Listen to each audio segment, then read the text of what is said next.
What's going on, YouTube? Reezonoticz coming back at you, man. I'm gonna have a short introduction to this video because this is the fourth time I've tried to do it. My kids keep disturbing me and just raising all kinds of hell. So I'm gonna just jump right into this, man. Nintendo Fan 75 and his video on the Gamecube being the best console of all time inspired me to do this video. So I'm redoing my Gamecube collection video, man. Let's just jump right into it. No particular order whatsoever. I got a mess of games, so this might be divided into a two-part video series. That is if my freaking kids let me get through it. So here we go. Let's jump into it. First and foremost, well, not first and foremost, just first on the list, Player's Choice Award, X-Men Legends.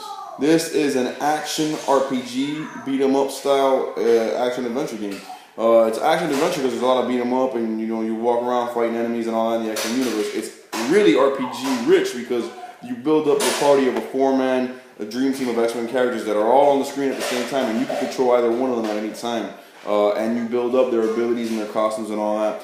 Great level design, great bosses, good fights. I didn't get that deep into, I didn't beat it, but I got deep into it. Very good X-Men title, especially if you're an X-Men fan, a Marvel Comics fan, you need to have this game. And they also made a part 2, which I do not have, so y'all need to get that. Next, a classic. Got some flack, as Nintendo Fan 75 knows, this is his favorite game in this particular franchise. Not mine, but I did like it. It is the most challenging of all the games of this franchise, and it is Super Mario Sunshine. This game was a beautiful game to look at, wonderful to play, great controls, an epic, huge adventure in the Mario universe. You could not ask for anything more. It did not deliver on the same status as N64's Mario 64 did, but that's because Mario 64 is the first of its kind. It is the first action-adventure platformer in 3D we've ever had. And it just redefined the gaming genre as far as that genre, action-adventure platformers in 3D. But this game did a hell of a lot to do it justice. So I don't think the only hate this game ever got was warranted. This is a beautiful game, an amazing game, and it's super challenging. I didn't really get that far into this one either. I'm trying to go back and play it, but it's an amazing Mario title. Next, this is actually 2 games in 1 because I don't have the cover for the second one, but I have WWE Day of Reckoning 1 and 2 in here, and I'll show you just so y'all think that. So y'all don't think that Reezonz is BSing. We got part 1 and 2 right there. Okay, these are some of the best wrestling games I've ever played on any console. We all know that the N64 is the king of the wrestling games in home console gaming. It always has been. It probably always will be. There was nowhere else they can go as far as higher quality after WCW, NWO Revenge, and WWF No Mercy. Those are the 2 kings of the wrestling world as far as I'm concerned. And so we knew it was an inevitable downhill from there. But this game, I'm not slamming on it because this is not too far away from No Mercy and Revenge. This is a very good wrestling game. Both of these are. Same grapple system, same overall control scheme as the No Mercy and Revenge games, which is a plus. That's the best control system in any wrestling game ever, and they never need to change that. But they added some tweaks to it, and some more options and more things that you can do in the ring and outside the ring and with their weapons. Multiple arenas, a lot more match types than the N64 games, and just great graphics. Great wrestling game, or games I should say, part 1 and part 2 right here. Definitely need to own this if you're a Squared Circle fan and you have a GameCube. Next, one of the launch titles for the GameCube, epic game. To this day, some of the best graphics ever produced on a home console. And I'm talking about none other than Star Wars Rogue Squadron 2 Rogue Leader. This game launched alongside the GameCube with Wave Race, Blue Storm, and Luigi's Mansion, and it's just a tremendous game. To this day, I still play this. I'm a Star Wars fanatic. If you're a Star Wars fanatic and nothing else need to be said, get it. You played Star Wars Rogue Squadron 1 on the N64 and saw how that blew away everybody and revolutionized vehicle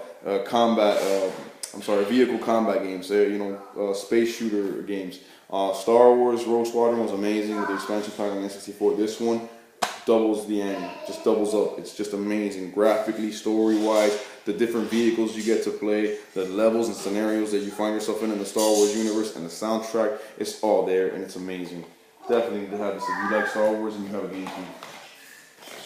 GameCube. Next, I know the cover says Xbox. This is before I came to Christ, so I was living mad shady and I was wearing that Blockbuster and I stole it. So I couldn't get the GameCube insert. I got the Xbox insert, but it is a GameCube game. It is Star Wars Jedi Outcast, Jedi Knight 2 Jedi Outcast. Same game as the popular PC title. I got it for the Cube. And it's just a great Star Wars game. A side story in the Star Wars universe. Luke Skywalker makes an appearance. Many characters from the Star Wars universe make an appearance. But you play as Man, I haven't played it so long, I forgot the main character's name. But Kyle Katarn, there you go. You play as Kyle Katarn, who's an ex-Jedi. Ex meaning he was a Jedi, but he was basically severed from the Force. He became a mercenary, and now he's remembering how to be a Jedi and picking up the Force powers again and all that. Takes you to a lot of great locales in the Star Wars universe. Soundtrack is there. You get to just use that lightsaber in 3 different combat styles, slicing up enemies, having lightsaber battles. It's a great, great action adventure Star Wars game. You know what I'm saying? So it's very well done. I like it a lot. Challenging too, and it has a great multiplayer mode where you could just pick anybody in the Star Wars universe, and no matter who it is, they have lightsabers, and you go at it in all these giant 3D arenas. Really good. Next, Star Wars: The Clone Wars. This is the movie tie-in game. Usually movie licensed games are horrible, but this one is actually really good, and it's strictly a vehicle combat game. So you ride in different vehicles that you see in the movie Attack of the Clones, different tanks, ships, war robots, things like that. A couple of times you step out of it and play as Mace Windu or Anakin Skywalker or whatever, but that's just for a short side mission within a particular level. Very good graphics, very good controls.